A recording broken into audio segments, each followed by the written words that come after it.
There's a type of person who seems immune to the chaos around them. While everyone panics, they remain serene. While criticism destroys others' self-esteem, they stand unshaken.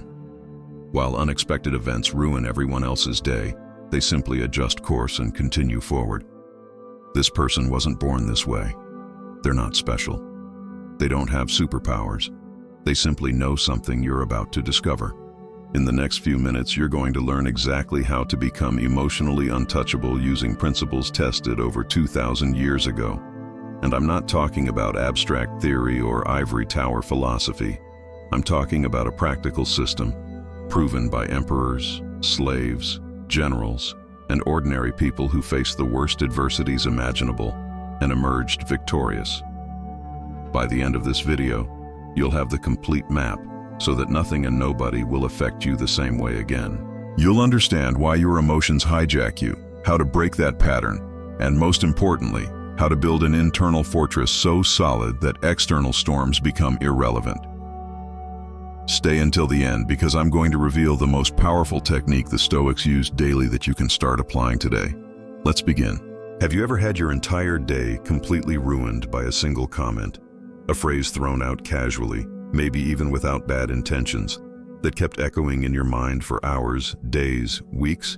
You try to concentrate on work, but the thought returns.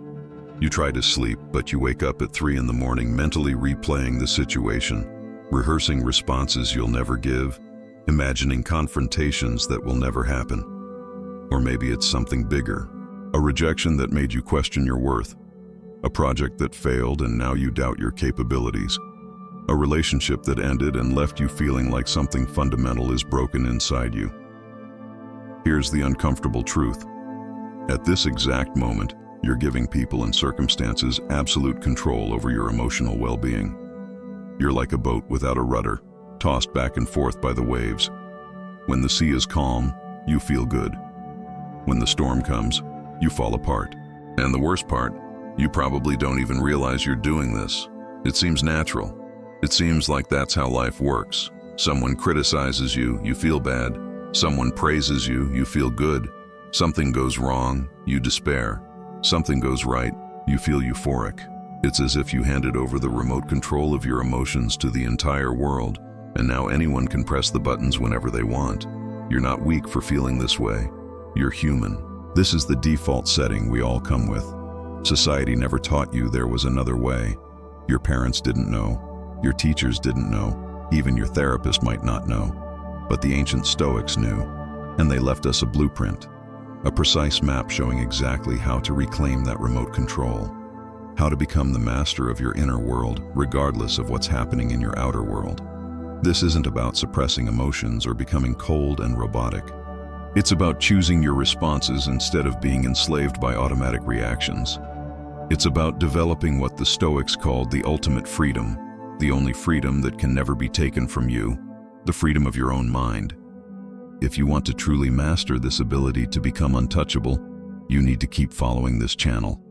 Here I transform ancient wisdom into practical tools you can use on Monday morning, in chaotic traffic, in difficult meetings, in tense conversations at home. It's not theory for theory's sake. It's Stoicism applied to real life. So subscribe now and hit that notification bell, because every week I bring new teachings that will help you build this internal fortress, step by step, brick by brick. Don't let this knowledge pass you by. Your stronger version is waiting on the other side of that button. Now let's get to the heart of this transformation. Now we get to the crucial point.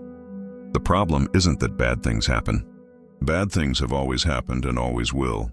The problem isn't that people criticize you, disappoint you, abandon you. That's always existed too. The real problem is your automatic reaction. It's the irresistible impulse to react immediately. Someone says something you consider offensive, and in milliseconds you're already counterattacking, defending yourself, ruminating, suffering.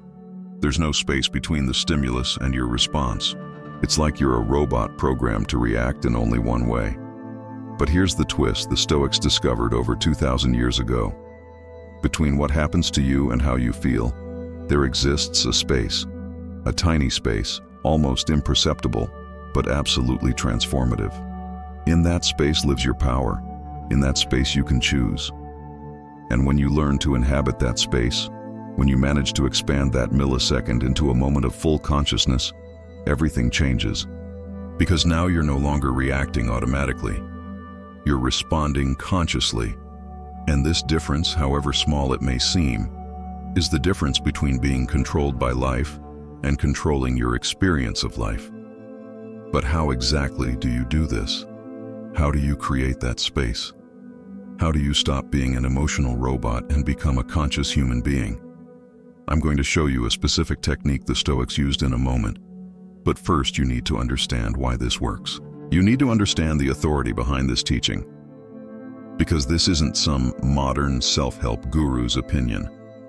This is tested wisdom from some of the most remarkable people in history. Marcus Aurelius was the most powerful man in the world, emperor of Rome at its peak. He could have anything he wanted. Yet he wrote in his personal journal, never intended for publication, "You have power over your mind, not outside events. Realize this, and you will find strength." Think about that. The man who had power over millions of people, who could command armies, who could execute anyone with a word, this man understood that his true power wasn't external. It was internal. It was the power to choose his response to events, not to control the events themselves. Epictetus went the opposite direction. He was born a slave. He had no power, no freedom, no control over his circumstances. He was literally owned by another human being. His master once twisted his leg so badly it remained crippled for life. Yet Epictetus taught, it's not what happens to you, but how you react to it that matters. Imagine that. A slave with a crippled leg telling us that external circumstances don't determine our well-being. And Seneca, one of the wealthiest men in Rome, advisor to emperors, exiled twice, eventually forced to commit suicide by Nero, wrote extensively about how to remain tranquil regardless of fortune or misfortune. These weren't academics theorizing in safe environments. These were people who lived through extreme circumstances, both privileged and horrific, and discovered the same truth from different angles. They discovered that the last great freedom, the one that can never be taken away, is the freedom to choose your attitude toward any given set of circumstances. This is what I mean by authority. This isn't untested theory. This is battle-proven wisdom from people who faced real adversity, real loss, real pain, and found a way not just to survive, but to thrive internally regardless of external conditions. And they left us the instructions, the exact practices they used. Not hidden in complex jargon, but spelled out clearly for anyone willing to learn. Let me paint you two pictures, two versions of you. First version, you wake up and immediately check your phone. There's a message from a coworker undermining your idea from yesterday's meeting. Your stomach tightens. Your heart rate increases. The rest of your morning is colored by this interaction. You replay it obsessively. You imagine confrontations. You feel angry, then hurt, then anxious about your position at work. Someone cuts you off in traffic and you honk aggressively, your anger finding a new target. Your partner asks a simple question and you snap at them because your nervous system is already maxed out. By noon, you're exhausted and nothing significantly bad has actually happened to you. Just a few external triggers and you're completely destabilized. Now, second version, you wake up with the same message. You read it. You notice the initial emotional reaction beginning to form, but instead of being swept away by it, you pause. You recognize this is just an impression, not reality itself. You ask yourself, is this within my control? The coworker's opinion isn't. Your response is, you decide this isn't worth your peace. You make a mental note to clarify your position professionally when appropriate, then you let it go. Someone cuts you off in traffic. You notice the flash of irritation. You breathe. You remember this person is probably stressed, late, dealing with their own problems. You let them go. Your peace remains intact. Your partner asks the same question. You answer kindly because your nervous system is calm. You haven't been collecting grievances all morning. By noon, you're energized, focused, present. The external events were identical. The internal experience was completely different. This is what I'm offering you. Not a life without difficulties, but a self that remains stable through difficulties. Not a world that stops challenging you, but a mind that stops being destroyed by challenges. The Stoics had a phrase for this: "The obstacle is the way." Every difficulty becomes an opportunity to practice your inner strength. Every person who tests you becomes a trainer helping you develop your emotional resilience. This is the transformation, and it's available to you starting today. Let's get clear on something critical. Not reacting is not the same as being passive. This is the biggest misconception about Stoicism. People think it means becoming a doormat, accepting abuse, never standing up for yourself. That's completely wrong. The Stoics were some of the most effective, influential people in history precisely because they didn't waste energy on useless reactions. Marcus Aurelius led armies. Epictetus taught and challenged corrupt thinking. Seneca advised emperors and wrote prolifically. They were extremely active in the world. The difference is they responded from a place of clarity rather than reacting from a place of emotional chaos. Here's the mechanism. Every time you react emotionally to something external, you reinforce a neural pathway. You teach your brain that this external thing has power over you. You give it permission to control your state. It's like training a muscle, except you're training yourself to be weak. You're strengthening the connection between external event and internal disturbance. Over time, this becomes automatic. The slightest trigger and boom, you're dysregulated. But when you pause, when you insert consciousness between stimulus and response, you begin to weaken that automatic pathway. You starve it, and simultaneously, you build a new pathway. A pathway of conscious choice, a pathway of self-mastery. This is neuroplasticity in action. You're literally rewiring your brain. The dichotomy of control is the foundation of all this. The Stoics divided everything into two categories: things within your control and things outside your control. Within your control, your thoughts, your judgments, your responses, your effort, your character. Outside your control, other people's opinions, outcomes, the past, the future, the weather, the economy, literally everything external. Now here's the key insight. Suffering happens when you try to control what you can't control, or when you neglect what you can control. You can't control whether someone likes you, but you can control whether you're kind. You can't control whether you get the promotion, but you can control the quality of your work. You can't control whether your partner stays with you, but you can control how you show up in the relationship. When you align your energy with what's actually within your control, anxiety dramatically decreases, because anxiety is almost always about trying to control the uncontrollable. And when you stop abandoning what is within your control, your sense of agency and power dramatically increases. This is why it works. This is the mechanism. You're not suppressing emotions. You're choosing which ones to nurture and which ones to let pass. You're not being passive. You're being strategic with your energy. You're not disconnecting from life. You're engaging with it from a position of strength rather than weakness. Let me give you some examples of people who embody these principles, so you can see this isn't some impossible ideal. It's a real, achievable way of being. James Stockdale was a United States Navy pilot shot down over Vietnam. He spent 7 years as a prisoner of war, 4 years in solitary confinement, routinely tortured. He later said that his study of Stoic philosophy, particularly Epictetus, is what enabled him to survive with his sanity and dignity intact. While other prisoners broke mentally, Stockdale maintained an internal fortress that torture couldn't penetrate. He knew the difference between what he could control, his mind, his responses, his attitude, and what he couldn't control, the torture, the imprisonment, the duration. Viktor Frankl, a Jewish psychiatrist who survived Auschwitz, independently arrived at the same conclusions. In his book, Man's Search for Meaning, he wrote about the last of human freedoms, the ability to choose one's attitude in any given set of circumstances. Even in a concentration camp, even when everything external had been stripped away, he discovered that the Nazis could not control his inner life without his permission. In modern times, you can see this in people like Nelson Mandela, who spent 27 years in prison and emerged without bitterness, capable of leading a nation toward reconciliation. Or Malala Yousafzai, shot in the head for advocating for girls' education. who chose to respond with continued advocacy rather than hatred. These aren't superhumans. They're people who discovered and applied these same principles. They prove that this level of inner strength is possible. And here's the beautiful thing. You don't need to face extreme adversity to benefit from these practices. You can start applying them today in ordinary life.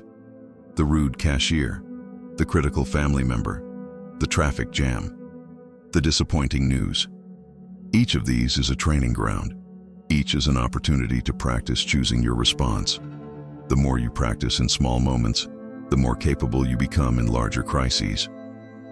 This is normalized behavior among people of genuine strength and wisdom. It's not exotic or weird. It's the mark of someone who has done the inner work.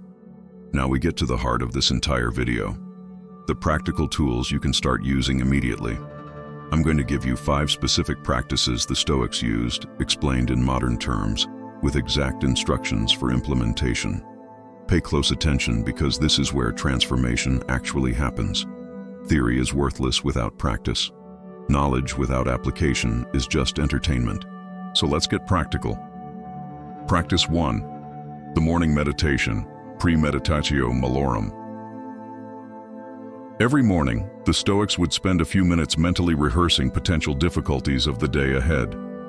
Not to create anxiety, but to remove the power of surprise. Here's how you do it. Set aside 5 minutes after waking, before checking your phone. Sit comfortably and imagine your day ahead. Think about the meetings you have, the people you'll interact with, the tasks you need to complete. Now imagine things going wrong. Imagine someone criticizing your work. Imagine traffic making you late. Imagine your technology failing. Imagine bad news arriving.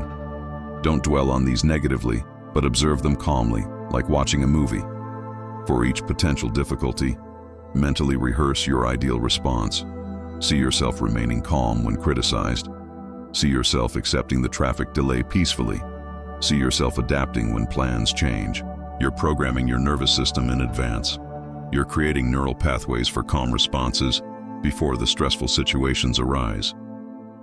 Seneca did this every morning, and he wrote that by imagining the worst in advance, nothing that actually happened could shake him because he'd already processed it mentally. This isn't pessimism, it's preparation. It's the difference between being shocked by difficulties and being ready for them. The Navy SEALs use a similar technique called mental rehearsal, and studies show it dramatically improves performance under stress. 5 minutes each morning. That's all this takes. But those 5 minutes can transform your entire day. Practice 2. The pause practice. Creating space. Remember that space I mentioned earlier? Between stimulus and response? Here's how to expand it. This is perhaps the most important practice of all. When something triggers an emotional reaction, before you speak, before you act, before you even fully form a thought about it, pause. Physically, stop. If you can, take 3 slow, deep breaths. Feel your feet on the ground. Notice the sensations in your body. This pause does something crucial. It interrupts the automatic reaction pathway. It gives your prefrontal cortex, the rational part of your brain, time to come online. Because in the first milliseconds of a trigger, your amygdala, the emotional part of your brain, takes over. It evolved to keep you alive by reacting instantly to threats. But most modern triggers aren't actual threats. They just feel like threats. The pause lets you recognize this. In that pause, ask yourself 3 questions.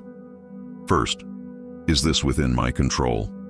If it's not, there's no point in emotional turmoil about it. Acknowledge it and redirect your energy to what you can control. Second, will this matter in 5 years? This question instantly provides perspective. Most things we're upset about today will be completely irrelevant in 5 years, or even 5 weeks. Third, what would the wise version of me do right now? Not the reactive version, not the wounded version, the wise version. This entire process takes maybe 30 seconds, but it's the difference between reacting like a child and responding like an adult, between being controlled by circumstances and choosing your path. Epictetus taught his students to treat every trigger as a test. Someone insults you, test. Traffic jam, test. Project failure, test.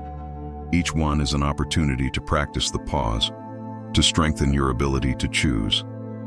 The more you practice this, the more automatic it becomes. Eventually, the pause itself becomes automatic, and you become functionally untouchable. Practice 3. The Evening Review, the Stoic Journal. Every evening before sleep, the Stoics would review their day. Marcus Aurelius's Meditations is essentially his evening journal. Here's your practice. Spend 10 minutes before bed writing in a journal. Answer these specific questions. What situations triggered me today? Be specific. Name the situation. Who was involved? What happened? How did I respond? Be honest. Did you react automatically or respond consciously? Did you practice the pause or did you get swept away? What could I have done better? This isn't about beating yourself up. It's about learning. What would the wise response have been? What did I do well? This is crucial. Acknowledge your victories, even small ones. Did you pause when you normally wouldn't? Did you let something go that would usually bother you? What am I grateful for? End with gratitude. 3 things from your day, however small. This trains your brain to notice the good, not just the problems. This practice does multiple things.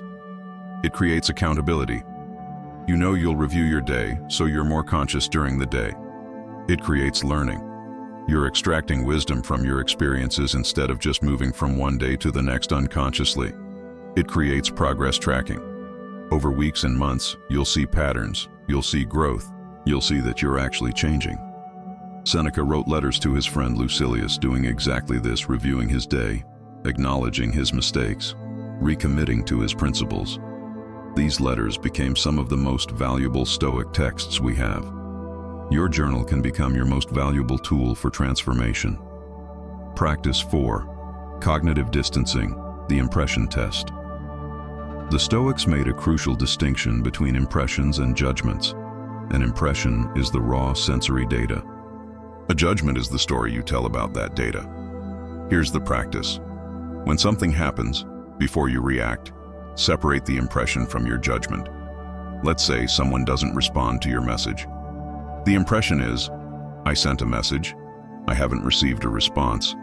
The judgment might be, they're ignoring me, they don't care about me, they're angry with me. I did something wrong. See the difference? The impression is neutral fact. The judgment is story, interpretation, meaning you're adding. And the judgment is where all the suffering happens. Marcus Aurelius constantly reminded himself, choose not to be harmed, and you won't feel harmed. Don't feel harmed, and you haven't been. The event itself is neutral. Your judgment makes it good or bad. So practice this. Describe the situation in purely factual terms, as if you're a neutral observer. This person said these words. Not, this person attacked me. Just the facts. Then notice all the interpretations you're adding. List them out. I'm interpreting this as disrespect. I'm interpreting this as a threat to my status. I'm interpreting this as evidence that I'm not good enough. Now ask, are these interpretations definitely true? Or are they just one possible interpretation? Could there be other interpretations that are equally valid? That person who cut you off in traffic, you interpreted it as disrespect. But maybe they're rushing to the hospital. Maybe they didn't see you. Maybe they're a new driver who made a mistake. You don't know. So why choose the interpretation that makes you suffer? That coworker who criticized your idea, you interpreted it as a personal attack. But maybe they're trying to improve the project. Maybe they're having a bad day and it came out wrong. Maybe they're right and your idea does need work. Again, you don't know. So why choose the interpretation that wounds you? This practice gives you tremendous freedom, because you realize that most of your suffering comes from your interpretations, not from reality itself. And interpretations are within your control. Practice 5. Voluntary discomfort, training your resilience. The Stoics regularly practiced voluntary discomfort to maintain perspective and strengthen their resilience. Seneca would periodically live as if he'd lost everything, eating simple food, wearing plain clothes, sleeping on a hard surface. Not as punishment, but as practice. Here's your modern version. Once a week, choose a voluntary discomfort. Take a cold shower, fast for a day, sleep on the floor, Sit in silence for an hour without your phone. Go for a run in bad weather. The specific discomfort doesn't matter. What matters is practicing being uncomfortable on purpose. This does several things. It reminds you that discomfort isn't the end of the world. You can survive it. You're more resilient than you think. It provides contrast. Your normal comforts become more appreciated, not taken for granted. It removes fear of discomfort. When you're comfortable being uncomfortable, you're no longer controlled by the constant pursuit of comfort. It builds discipline. The ability to do hard things voluntarily strengthens your ability to handle hard things involuntarily. Start small. Maybe it's just a 2-minute cold shower at the end of your normal shower. Maybe it's skipping one meal. Maybe it's leaving your phone in another room for an evening. The point isn't to be extreme. The point is to regularly practice being okay when things aren't perfectly comfortable, because life will inevitably bring discomfort. If you've only ever experienced comfort, the first real discomfort will devastate you. But if you've trained yourself to be comfortable with discomfort, you become antifragile. You become someone who actually grows stronger through difficulties rather than being weakened by them. Now let me address something you might be wondering. How long does this take? How long until you become truly untouchable? Here's the honest answer. You'll notice changes immediately. The first time you successfully pause instead of react, you'll feel it. The first time you let go of something that would normally ruin your day, you'll feel lighter. But deep, automatic integration of these practices, that takes consistent practice over months and years. Marcus Aurelius was practicing these principles until the day he died. It's not a destination you reach and then you're done. It's a practice you maintain. And here's why that's actually good news. It means you can always get stronger. There's no ceiling. You can always deepen your practice. You can always become more resilient. And every day you practice, you're accumulating compound interest on your inner strength. 6 months from now, if you practice these 5 techniques consistently, you'll look back at your current self and barely recognize your old reactivity. A year from now, situations that would have destroyed you will barely register. 5 years from now, you'll be genuinely untouchable in the ways that matter. Not because nothing affects you, but because you've developed the ability to choose what affects you and how it affects you. That's real power. That's real freedom. Imagine yourself 6 months from now. Someone says something that today would completely derail you. But 6 months from now, you hear it, you pause, you evaluate whether it's useful information or just noise, and you let it go. It literally doesn't touch you. Your peace remains intact. You continue with your day as if nothing happened, because in your inner world, nothing did happen. Imagine a year from now. You face a real setback, something actually difficult. Maybe you lose a job. Maybe a relationship ends. Maybe a project you invested in fails. And yes, you feel disappointment. You're not a robot. But underneath the disappointment, there's a bedrock of stability. A knowing that you'll be okay.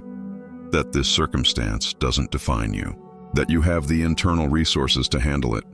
You adapt, you adjust, you keep moving forward, and you realize you're not just surviving difficulties anymore.